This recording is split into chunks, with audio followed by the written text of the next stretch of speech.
Okay, the theme this week on my station has been Trump is fucked, and he is. And I said every day it's going to get worse, and it has been all week. And I just did a video where I read probably 30 screenshots of what's going on X. The tone in MAGA has changed in a way that it never has before. And it isn't as much about Epstein as people would think. Some of that's there, but a lot of this is simply about that Laura Ingraham interview and Trump talking about the visas and Americans not having talent and how, we can't make things other people can. And so they have to bring people in. And to them, that is really kind of reinforced this idea that he's not an American first president, he's a foreign policy president, and that he's out there dealing with Venezuela and Argentina and all these other countries, and that also he's involved with Israel because of the stuff with Charlie Kirk, but that he's just not taking care of people at home. And when you have cult leaders make people feel safe, and when people start feeling unsafe, they no longer trust the cult leader.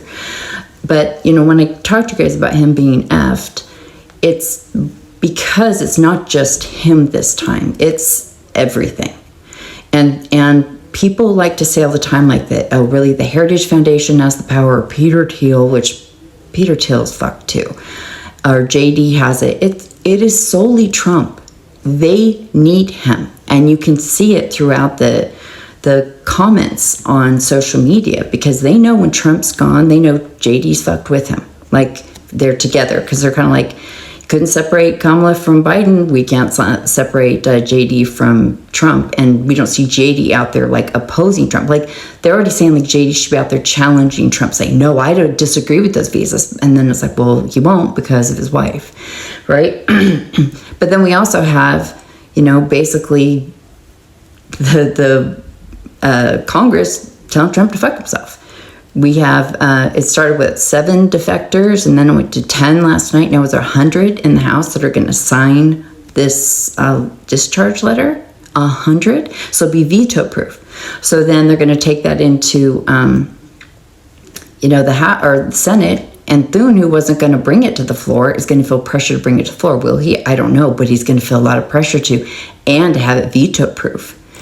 I think people are going to want that now, especially because so many people are done with Trump, because one, with the Israel CK stuff, I feel like there was the Epstein thing, and then there was the CK Israel realization, and then this. Those kind of all three were different groups, and they've all just are dropping out. And so you've got Congress not supporting him. You have the states refusing to gerrymander. He couldn't get Nancy Mace or Lauren Boebert. Like, he's in real trouble. He hasn't, last I checked, hasn't posted in like 18 hours or something. So yeah, he's scared, he's stressed. I mean, he was in the Situation Room yesterday with Krish Patel and Pam Bondi, because he does have a situation. But here's just a few of the tweets or whatever that I have it's just kind of the tone, like, sombrero memes aren't going to fix this, right? Let's see. Something about JD and Peter Thiel. His voting base is leaving by the millions. They can pay all the influencers they want. It is 100% a losing strategy to promote visas. Watch what happens next, as I will be proven right. Yeah, absolutely. Extremely discouraging to witness. Starting to believe Trump really did call soldiers killed on action suckers and losers. And why this is important is because I know you guys, or a lot of you, always think, well, we told them.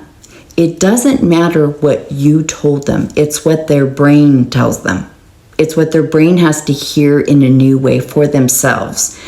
I know people want to say, like, well, they only know because they're feeling the pain, whatever. It's like, yeah, that's how humans learn. It has to be your own experience almost always.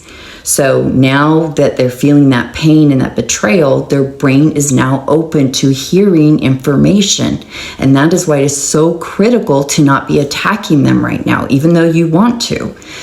But we have Sarah McBride, our highest ranking open trans congresswoman, that's out here talking like, you know what, the left acts like assholes. We act mean. And when you join a party, the first thing you do is you check to see if they're nice, or if they like you, or if you would even be allowed in. She's like, and people say yes, and they go, oh yeah, they don't like us, they hate us, they're gonna scream and yell at me, shame me, so I'm just gonna sit out here and either not vote or find the next ride. Okay, I'm hearing DeSantis. So it is critical right now. Like, there is so much opportunity. And you have AOC coming out saying the same thing. Like, they're on a journey. Let them be on a journey. Don't act like they're an enemy. They're just on a journey. And I was thinking about this today, how I think a good way to think about it, if you still have family or friends that are still in there, I want you to think about it, not as an adversarial thing, but like that we're all on the same path. Right? We're on the same journey. We're all trying to go to the destination where everybody's safe and healthy and taken care of. I mean, that we have a healthy nation, right? Everybody wants that. We just don't have good ways about going about it or interacting with each other about it. But I've been telling people, like, if you're thinking about like the destination of healthy America, right? And all the things we need to do, and you're driving your car and you know your family and friends want that too. Consider the fact that maybe they've been handed bad directions on their way there. And you know how people get around directions sometimes. It's like, no, but I trusted this person, they gave it to me. And so like you may have gotten there a different way, but I'm gonna try this way. And and then they get on these windy roads, or maybe their car breaks down or something like that. But it doesn't mean that they aren't trying to get to the same destination. So instead of looking at it like they're just bad people, right? If you were going somewhere and your friend was late because they took bad directions, you wouldn't hate them. But if they keep sticking to those directions, keep getting lost, you get frustrated, like, why aren't you just believing me? Just listen to me, right? But people get stuck. They just do. And so I think it's better, at least for me, to think of people as like, they're behind me and I'm driving, and sometimes their car's going to need more gas. It's going to get stuck. They're going to get bad directions. And then they're going to have to weave their way back to the same place. But if I can think about it that way, that they've been given bad directions, because that is in fact what has happened. When you're in a cult, you've been given bad directions, but you believe the person that hands them to you so much that you don't know how not to try and follow the directions. That's just how it is. And then we take offense to that. But that's just the reality of it. And then once they realize it's not getting there, then it's like, oh, why did I even listen to them? That's what it's like. It's like being in a relationship where you're in love and everyone else can see the flaws and they can keep pointing them out to you. But you're just like, no, I can't. And then when you break up, it's like, what on earth? It's because your brain chooses something totally different. If the chemicals go off, different parts of your brain light up, your judgment and reason falls back, your feelings of love and respect and admiration and all the stuff, they kick up. And it's very much the same in cults. Very much the same parts of the brain light up. And then when you leave, like, I'm an atheist, but I was raised in the Mormon cult, and I sit there and go, how did I ever? Kind of like some of the people I've dated or been married to, like, how did I ever? The brain just did. And it went on a weird path and a weird journey. And so it's now headed towards trying to be a healthier person, right? But sometimes we get on these side quests and side paths that are not fun for anybody. And then you realize it when you're out of it. And that's just how it is. And I think that, as I've worked on my rage around this, like, I just feel happier. And when I talk to you guys about your rage and dealing with MAGA, that's because I want you to be happy. Getting benefits of having them vote our way is the bonus. But working through your rage gives you your life back. And that is what all of my messaging is really about. It's like, it's a bonus if they vote for us. We do need it, but it is still a bonus. But getting your life back that Donald Trump took from you, that's the whole deal. That's what I want for everybody.